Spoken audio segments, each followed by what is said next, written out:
traite sur le sujet du génocide, bien sûr, et je présente moi une thèse un petit peu différente de ce qu'on a l'habitude de dire en France. Voilà. Donc ce livre, j'ai eu beaucoup de mal à le faire éditer. J'en avais déjà eu un en 2009 qui avait été édité pas plus d'une semaine parce qu'il y a eu des pressions sur la maison d'édition et ils ont peur, ils ont préféré arrêter.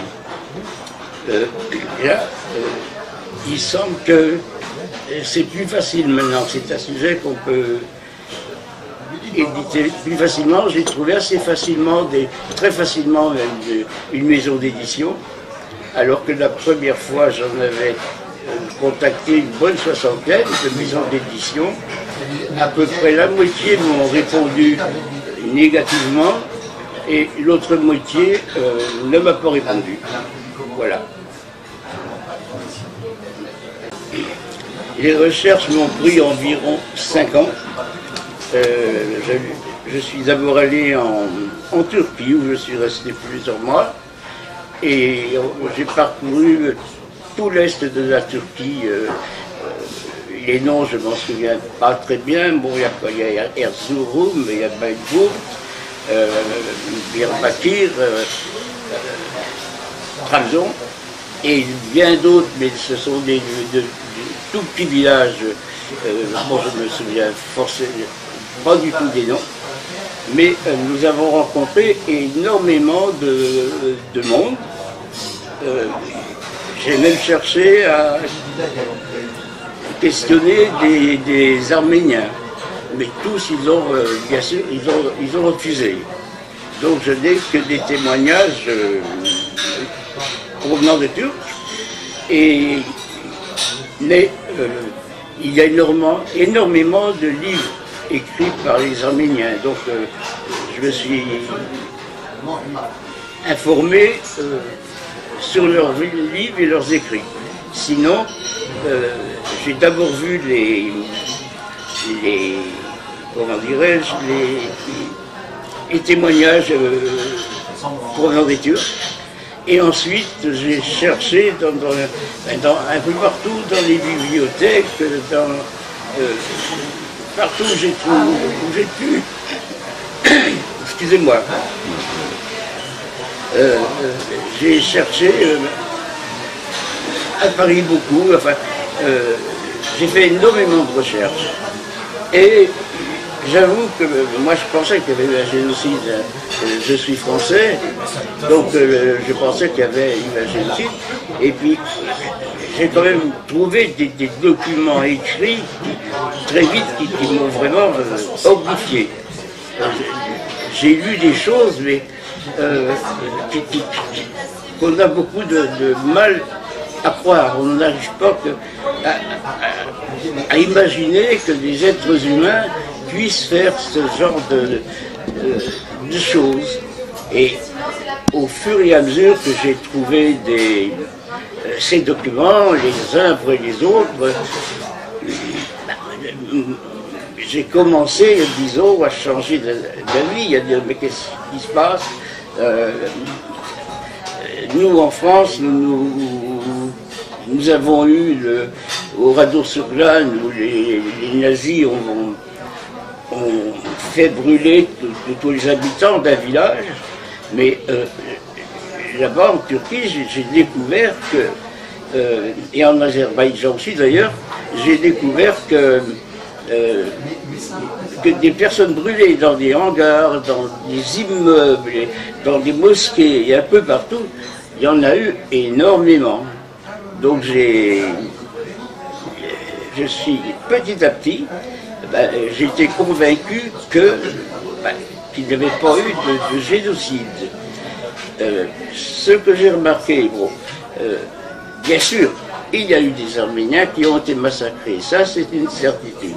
Mais ils ont été massacrés parce que dans les mois qui précédaient, les membres du Dashnak Soutioun ont assassiné toute une population de personnes civiles qui étaient, comment dirais-je, qui étaient composées de, seulement de femmes, d'enfants et de vieillards. Parce que tous les hommes valides étaient partis sur le front pour combattre. Il ne faut pas oublier que ça s'est passé pendant la guerre 14-18. Donc les hommes combattaient, les femmes, les enfants, les vieillards sont restés, et ils ont tous été massacrés. Tous, pas tous, mais il y en a eu énormément qui ont été massacrés sur place, et ensuite les villages ont été incendiés. Donc, on peut comprendre que les Turcs après se soient un petit peu vengés. C'est humain, c'est normal. Donc là, oui, il y a eu des Arméniens qui ont été massacrés aussi.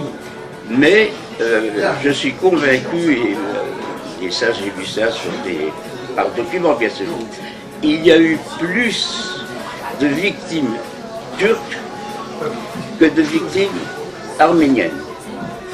Et ils disent que dans 1 500 000, bientôt on va arriver à 2 millions. En fait, un grand maximum, et je ne suis pas le seul à le dire, il y a Pierre Lyotet qui était sur place, un grand maximum, c'est 400 000 Arméniens qui ont été, qui sont morts, mais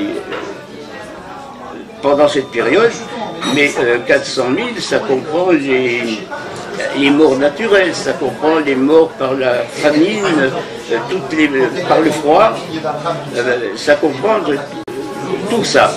Donc, et c'est ce que, à l'époque, les Arméniens qui faisaient des recensements, c'est ce qu'ils disaient à peu près. Alors, arrivé aujourd'hui de 4 ou 500 000 à 1,5 million, 2 millions, c'est un petit peu étonnant, puisqu'au départ, ces chiffres-là n'étaient pas du tout avancés par les Arméniens. Donc, moi, ma conviction, c'est que, d'une part, il n'y a pas eu de génocide, parce que ça n'a pas été voulu, ça n'a pas été programmé, et que les Arméniens, en tout, ont perdu, disons, il y en a eu 400 000, mais c'était la Première Guerre mondiale, des pertes, il y en avait partout, chez les Turcs, chez les Français, il y en avait absolument partout. Donc 400 000 des Arméniens, ça n'a rien de drôle, quoi. C'était malheureusement dans la normalité à cette époque-là. Voilà. Ça va être plus facile. Je pense que ça va être plus facile maintenant d'écrire sur ce sujet. On trouve déjà dans mon livre énormément de preuves données par des journalistes, par des ecclésiastiques, par des ambassadeurs, et qui décrivent des choses absolument horribles. Je pense que maintenant, j'ai l'impression que ça va se débloquer et qu'on pourra en parler un petit peu plus facilement.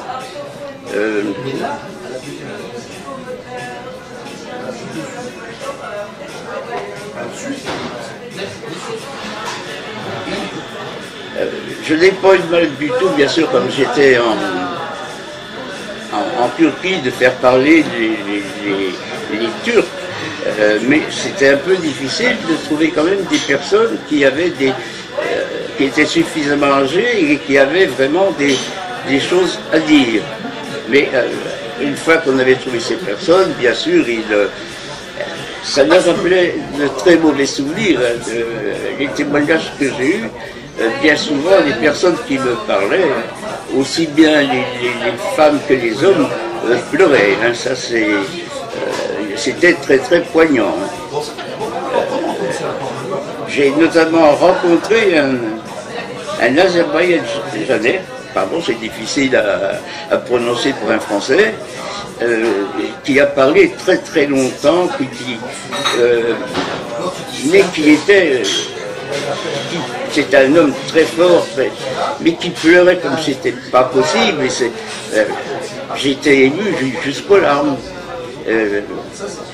Et c'est vrai que ce qui s'est passé, c'est horrible.